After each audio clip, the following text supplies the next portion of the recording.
Om Namo Bhagavate Vasudevaya. Om Namo Bhagavate Vasudevaya.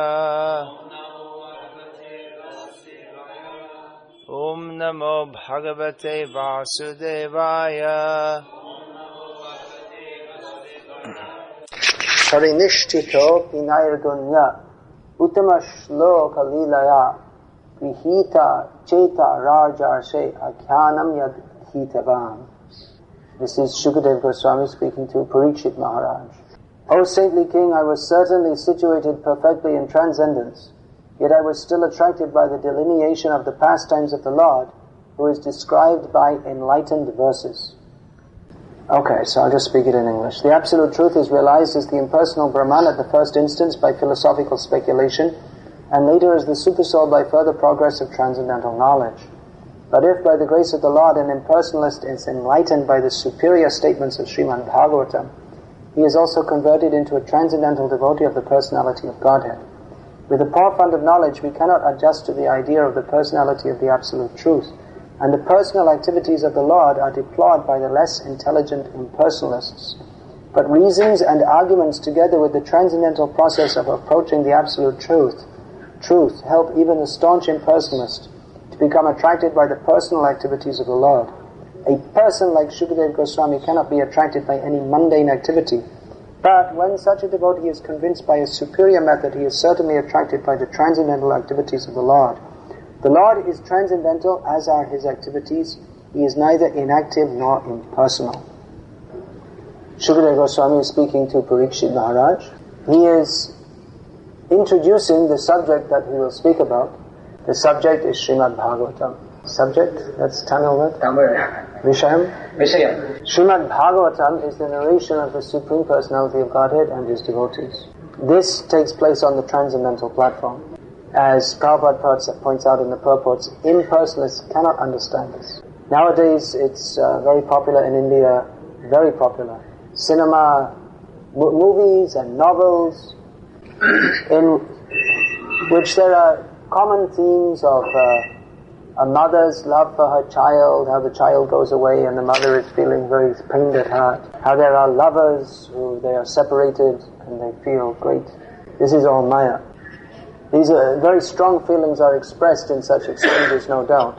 But because it's taking place on the platform of Maya, which is not in relationship with Krishna, therefore it simply is the cause of repeated birth and death. Now previously, the people in India, they used to like to hear about Krishna Lila, Ram Lila, all these things, where we find similar themes actually. How the gopis are feeling separation from Krishna, how Ram and Sita are feeling separation. But thinking about the separation of Radha and Krishna or Sita and Ram, that is on the transcendental platform. That is elevating to the consciousness. But if we hear about, actually most of these stories are imaginary anyway. Yeah. There are prizes given for the best novel or the best movie. But it's all imagination. It has nothing to do with reality. And people go to the movies and they cry, but it's all imagination. So therefore, the impersonalists, they make a mistake that Krishna Lila and the activities of materialistic lovers are the same. But that there is a difference, we can understand. We can understand, for instance, by the joyful kirtan that was just on the roof. There's no need to ask, were you feeling happy in that kirtan?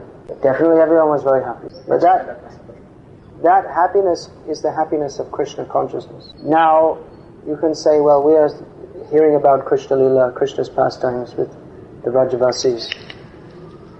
And materialistic people are watching some movie about, I don't know, who's the big movie star these days? Rajinikanth, still. I thought he must have died by now. He comes on the screen with a walking stick or what? Still Rajinikanth. Okay, so Rajinikanth's, 500th film or something. So, but the people who are watching the Rajinikanth movies, they're not singing and dancing in ecstasy. There's a different effect from considering the mundane pastimes and considering the transcendental pastimes. Not even, you see, people go to the movies, but in their own lives, everyone has some relationship which has some strain and some pain, but they're not feeling transcendental ecstasy from that. So it should be understood that there is absolute difference in quality between the pastimes of Krishna and the activities of materialists. This is extremely important to understand. And actually we can't properly enter into Krishna consciousness unless we understand this point very clearly, because this influence of impersonalism is very, very strong. Because, especially in India, the impersonalists, they'll talk about Krishna Leela, but their ultimate understanding is that it's also Maya. Ultimately, they think that Krishna Leela is something to go beyond, to be transcended. There's a subtle but crucial difference between the impersonalists telling the pastimes of Krishna and the devotees telling the pastimes of Krishna. You'll find the impersonalists, they also like to speak about Krishna Leela, and they say, oh, very nice, and appreciate, and maybe cry a little bit. And the devotees are also explaining Krishna Leela, maybe in the same way, in the same language. But there's, again, I'll say, is a very subtle but crucial difference. That the impersonalists, actually, they don't have faith in these pastimes. They think that hearing this is something that will help us to advance to the point of understanding that what we are hearing is all Maya. They don't think that Krishna Leela is the ultimate platform of existence. They think that the ultimate platform is beyond Krishna Leela. But there is nothing beyond Krishna Leela. And persons who think that there is, they're actually offenders to Krishna. If you think that there's something beyond Krishna Leela, that means you don't accept that Krishna is the ultimate, absolute truth, supreme personality of Godhead. So even though they speak, or they may sing some nice songs about Krishna, and even what they speak, even the philosophy may be 99% correct, what they speak. But because they have this offensive attitude, that is just like poison. Avaishnava mukho dgirnam putam harikatam ritam Shravana naiva kartavya sarpo chishta yatha param. The example is given of milk. Milk is very nutritious food. Sometimes it's called amrit. How do you translate? Amrit means that which stops death. Amrit. And it also means that which is very sweet and relishable. So Hari Katamrita, that means the nectar of discussions of Krishna. It is called Amrita because it is Shunu Sukhadam Shubhadam Bhavasaram. Because by hearing it, it gives happiness and it gives auspiciousness even in this material existence. And also, if we hear that, that will help us to cross beyond birth and death. So in that way, it's just like nectar. You know, the nectar, the demigods, they drink nectar, which makes them amara, which makes not exactly deathless, but it prolongs their life. So in this way, Harikatha is compared to milk, to nectar. Now, snakes, they also like to drink milk. And if a snake drinks, a poisonous snake drinks half a glass of milk, then the remaining half glass becomes poison. It may look the same.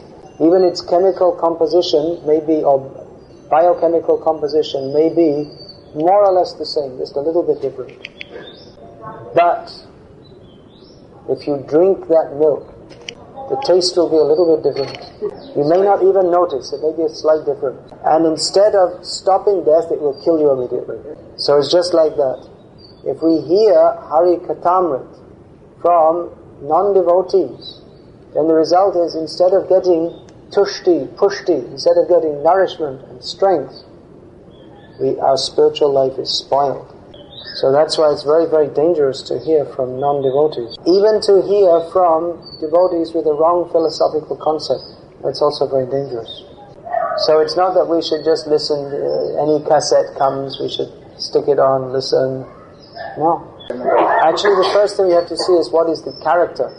You see, nowadays, people, it's become like a business, actually. There's singing and talking about Shastra. For some people it's like a business. because their voice may be very sweet, but their behavior may not be very sweet. So someone may sing very nicely or speak very nicely, but we have to see, first thing we have to see, what is their character. Traditionally, you see, it's only those who are Brahmins that are allowed to speak on Shastra. Now that stipulation became misused. That they said, well, only people born in Brahmin families they can speak. And only people of lower caste, they're not even allowed to listen. So it's not surprising they all became Christians and Muslims. Because then they weren't allowed to come to the temple, they weren't allowed to hear Hari Katha. All this is missed? Okay. So, that stipulation was there, only Brahmanas should speak, only they should be allowed to study Shastra. And only persons of, only caste people, they should be allowed to take part in this. So the real meaning of that was not someone born in a Brahmin family, but that means that his character should be first class. Charitram. We don't say in Tamil? Charitra? Charitram, character. It's character. Okay. Or vyavaha, you can say like that? You don't say in Tamil. It's high. High Tamil. Is it? Vyavahara means subject. No. Is it? Okay. It means behavior in Sanskrit. So, you see, someone, they may be born in a Brahmin family and they may, by training, they may be able to speak very sweetly all these pastimes, but their intention may be, I'll speak very nicely and then they'll fill up my pockets with plenty of money, which I shall use for sense gratification. So, Brahmana should be seen by his character. Now, apart from character, we also have to see what is the philosophical understanding. Because actually we'll find some, maybe not many, but even some of these Mayavadis, or impersonalists, their moral character is very good. They're sadhus. They're sadhus in as much as they follow some sadhana, and they're very strict in their activities, and they're honest, they're not cheating people, not directly, their philosophy is cheating, but by their behavior they're not cheating directly. Now, so first of all you have to see character, that someone is of good character, then he should speak on Shastra. The next thing we have to see, what is the philosophy? And actually, another thing we should see, is there any philosophy?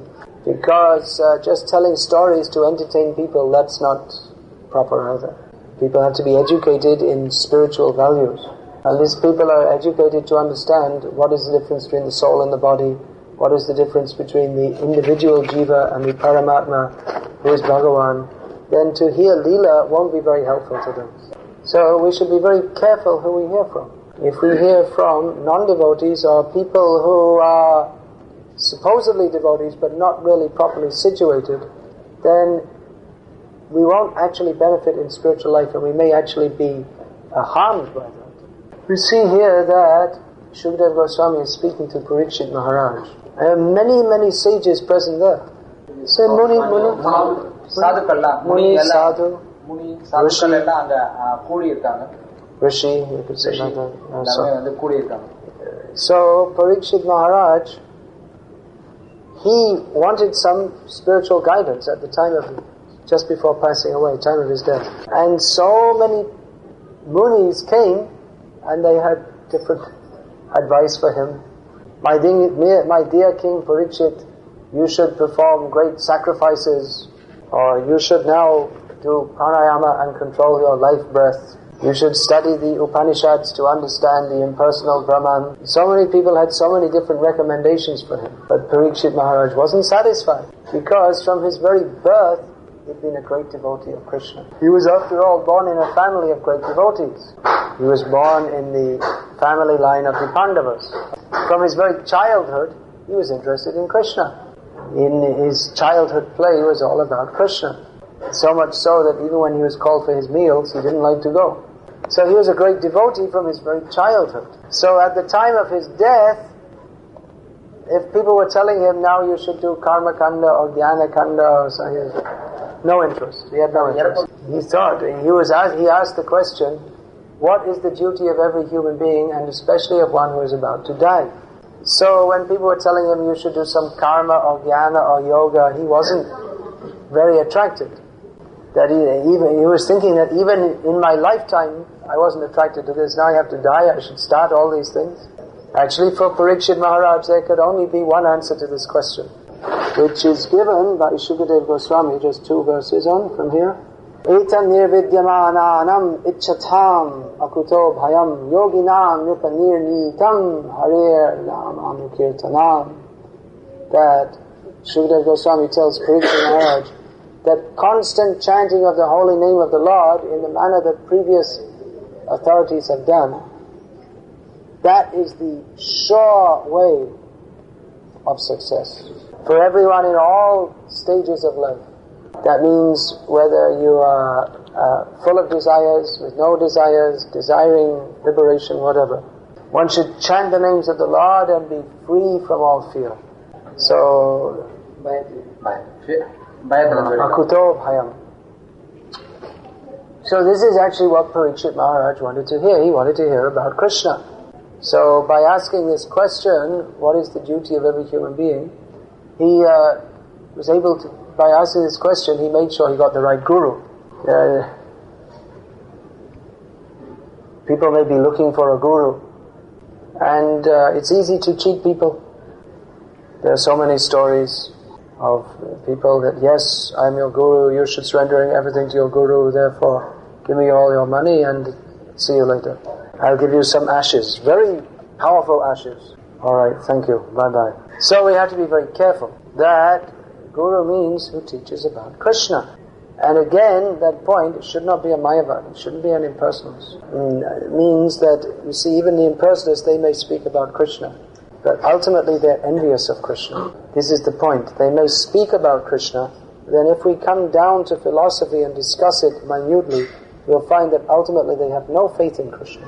And ultimately they're envious of Krishna. I remember once there was one man who was telling me about his wonderful activities of performing mundane welfare work. He told me, well, he was helping people by providing jobs for blind people. He was very proud of that, as if he wanted to tell me that, you see, what are you doing, sadhu, useless? So I said to him, alright, that's okay. So the blind person got a job, but still he has to die. And then when he dies, he has to get born again. Then he'll die again, and then he'll get born again. And in every birth, so you're not really helping him in any real way. In eternal time, if you give someone a little bit of relief from their suffering, it's not really helping them. Just like if someone is burning in a fire and you come and fan them for 20 seconds, become a little cooler. So it's true they'll get a little cooler, but still they're burning in the fire. So the real solution is to get them out of the fire. That's why they have the fire brigade. They go and take people out of the houses. They don't go into the burning house and then they fan people. Or someone's burned to death in the fire and their relatives, so, oh, he burned to death in the fire, my brother. Don't worry, because, I managed to fan him for 1 minute before he burned to death. Oh, how wonderful. Oh, that's good news. You didn't really help him at all. Prabhupada used to give another example of the drowning man. That if someone sees that someone's drowning in the sea, and okay, I'll go and save.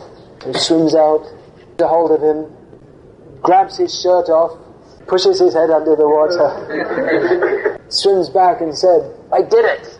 Here's his shirt. He said, I don't want the shirt, I wanted the person, that's my husband, he's earning 10,000 rupees a month, I need him. Well, I saved his shirt. So Prabhupada gave the example that it's like people, they're looking after the body but not looking after the soul within the body. Anyway, as I was saying, I was discussing with this great welfare worker who gave 1 or 2 jobs to blind people. So then I gave some shloks from Gita, and he quoted some shloks, and actually I defeated him. And then he shouted out, Narayan, he's also Nirakari. So actually we hadn't discussed this point of Sakar and Nirakar, but just because I'd been quoting Gita, and actually it went against his foolish idea, then he was quoting Gita also. But then when he couldn't find the Gita to support his useless position, then Narayan, he's Nirakari. He has no form anyway, so forget Narayan. So they'll quote Gita as long as it fits their sense gratification. But ultimately, they are envious of Krishna. By denying that Krishna is the transcendental supreme person and that his form is eternal, they actually deny his personality and ultimately his existence. Or even if they acknowledge his existence, they want to make it something not very important. So we should be very, very careful who we hear Shastra from. Idang te na tapaskaya na bhaktaya kadachana iti shushu shave vacham. In Bhagavad-gita, Lord Krishna says that one should not speak the message of Gita to persons who are not devotees, who are envious, who are not engaged in devotional service. Now, of course, we try to distribute these books to people as much as possible. Discussing Krishna's pastimes among people who are envious of Krishna is actually forbidden. And explaining that one should surrender to Krishna when people have no faith in Krishna, that will actually, just like a snake will increase their poison. So that doesn't mean we shouldn't preach. We should preach. We should distribute Prabhupada's books. But we should be very careful, again, we should be very careful to understand what is the difference between a devotee and an impersonalist. And this philosophy of Bhagavad-gita as it is, Krishna is the Supreme Personality of Godhead, that should be systematically taught to the devotees. And the book should be widely distributed too. In our lectures, we should be very careful not to reveal all the intimate pastimes of Krishna. That may be relished between a few very advanced. Not that we shouldn't discuss the pastimes of Krishna, we should. That should be discussed among devotees, or at least among those who are faithful. But the intimate details and the intimate feelings, that is not for public. For people in general, there should be basic education. What is the purpose of life? We are not the body. We are all eternal servants of Krishna, the Supreme Personality. We should encourage the devotees to take up the process of bhakti sadhana more and more. We should be very, very careful of this impersonalistic influence. So Hare Krishna, I'll finish there. So if anyone wants to ask any questions, they can. You can see here, Sukadeva Swami was impersonal, and Prabhupada sometimes says impersonal realization is also partial realization. But nowadays people are Mayadis and we are condemning that philosophy, Mayadic concept. So, what is the exact difference between the impersonalism and the Mayavad philosophy? The difference between impersonalism and Mayavad? Well, impersonalism is a very broad term. Mayavad is a specific term for those who think that everything except their own silly idea is Maya. They think that Krishna's Leela is also Maya. They think that everything except that impersonal merging is Maya. So they're called Mayavadis or Advaitavadis. Now the difference between an impersonalist like Shukadeva Goswami and an offensive Mayavadi is described in this very verse here. Parinishthito Vinayargunya Uttama Shloka Lila Grihita Cheta Rajarshe Akyanam Yadatitavan. He said, I was situated in the impersonal understanding, but I was attracted by the pastimes of the Lord. So in other words, he was on a stage of impersonal realization, but he became attracted to Krishna consciousness because he hadn't made a philosophy, he wasn't propagating a philosophy that there is nothing beyond this state. He was personally situated in impersonal realization, but he didn't have a Mayavad or an Advaitavad that he was propagating. The Advaitavad means to propagate that even above Krishna there is something. Krishna is also, ultimately they want to put Krishna, the Jiva and Bhagavan on the same level, because it's all one. So he was situated in impersonal realization, which is a partial realization of the absolute truth, in which one realizes that I am spiritual by nature. But it's an ill-defined realization. That is a partial realization. What is my duty in the stage of spiritual realization? That hasn't been considered practically.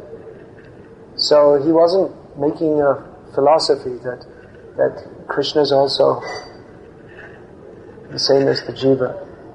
So there's a difference between a Brahmavadi like Shukadeva Goswami and the Advaitavadis, followers of Shankaracharya, who misrepresent the oneness of God and the jiva to be all-encompassing. I'll translate all that. Sorry. He asked the question in English and I forgot to translate it. You can summarize. In that way, can we say nowadays everyone who are following is read Bhagavad-gita, so can we say there is no proper impersonalism? Proper? What means proper? That means that. It's all improper. Can we say there is no impersonalism? No genuine stool.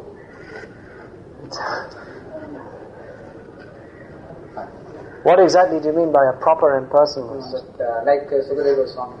Oh, like that. Yeah. An innocent impersonalist. Yeah, they're all misguided. All misguided.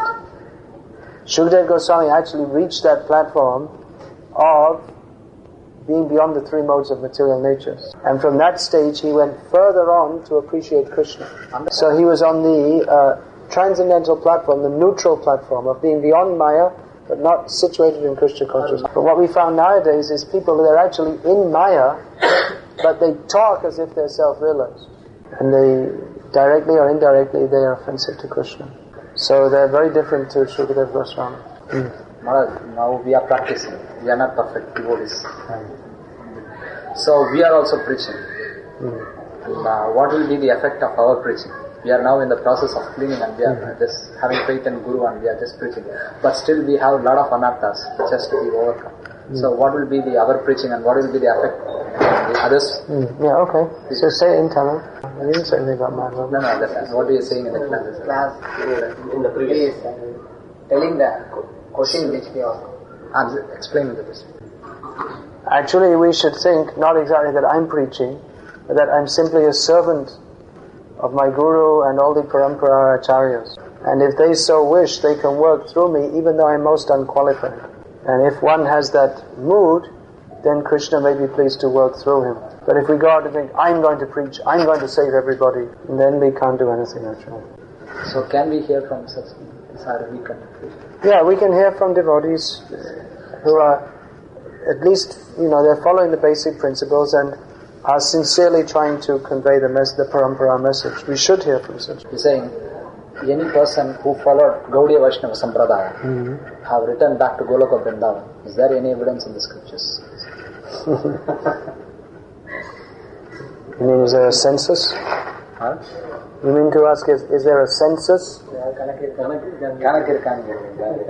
Any one person to develop his faith, he's saying this, to develop his faith. Vita raga bhaya krodha manmaya mamupashrita bhavo jnana tapasa puta madbhavamagataha. In Bhagavad-gita, Lord Krishna says that many persons in the past, becoming purified by renunciation and knowledge, they became free from attachment, fear and anger, and they came to me. Where do you think Prabhupada went? So those who follow him will go to where he went. Saying that in the body all the demigods are presenting, through the demigods everything is functioning. So how to come over that and surrender to Krishna, he's saying. These demigods are controlling the bodily function and everything. Yeah. So how to... Controlling means that we have our own volition also. We have our own free will also. The demigods oversee different functions of the body. But that doesn't mean that the individual person in the body doesn't have any free will. For instance, someone may decide to scratch their head. So the demigods control the different functions, like going like this.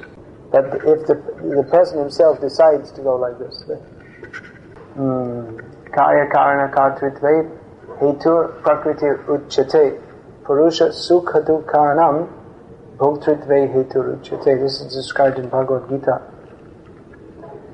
That material nature, which is overseen by the different demigods, is not stated in that verse in Gita, but it's understood.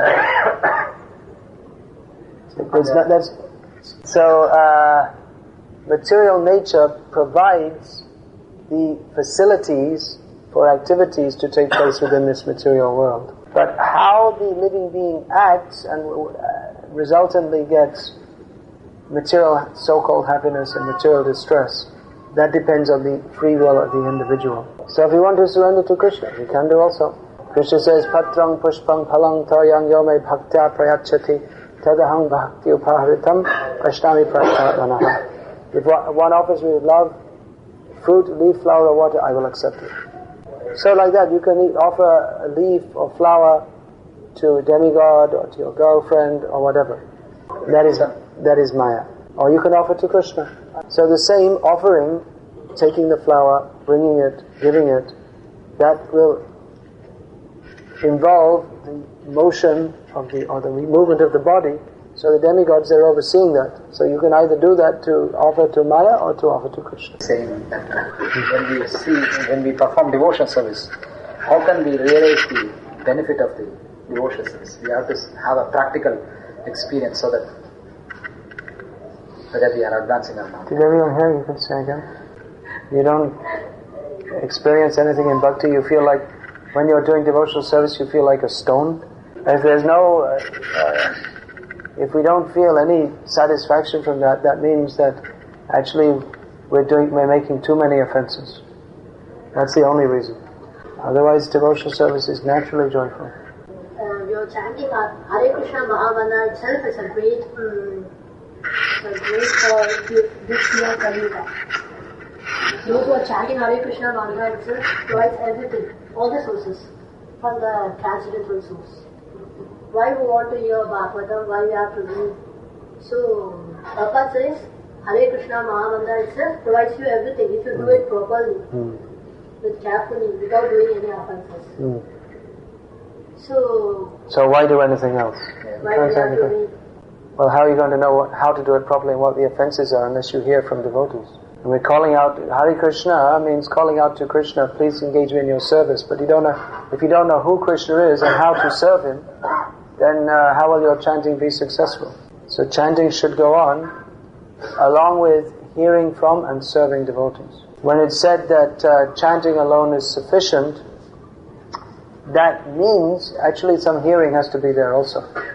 Because first thing is, we won't even know what to chant unless we first of all hear from someone who tells us. Plus, that's very relishable for devotees to hear about Krishna from Srimad Bhagavatam. Another consideration is if we're going to preach Krishna consciousness, we have to know what is the philosophy. As you were saying that last, like when we are going for preaching, we have to discriminate. Like we have to understand and give. Otherwise, his enviousness towards Krishna will come up. In this point, I'm not clear with this. Like to whom we can preach. When we go in public, in general, we preach. So we may not know what is their mentality. Translation of questions. Generally, when we go out to preach, we distribute Prabhupada's books. And we invite people to, if they are completely new people, if they show some interest, then we invite them, you please come to our satsang. And in the satsang, then we speak in a manner which is conducive for people who are at least somewhat faithful. Now, we may also organize various preaching programs, just like in some colony or in some educational institution. But we speak according to the level of the audience. Is that alright? People may gather in numbers. So individually they may differ. Like if I go to a colony and go for preaching. So there may be a person who is really interested in impersonalism, the first person who is really, is not clear about anything, the person who is interested in it. But when I say something that is related to Krishna, but the message is same, but he preaches in 3 ways. 3 ways? Like a person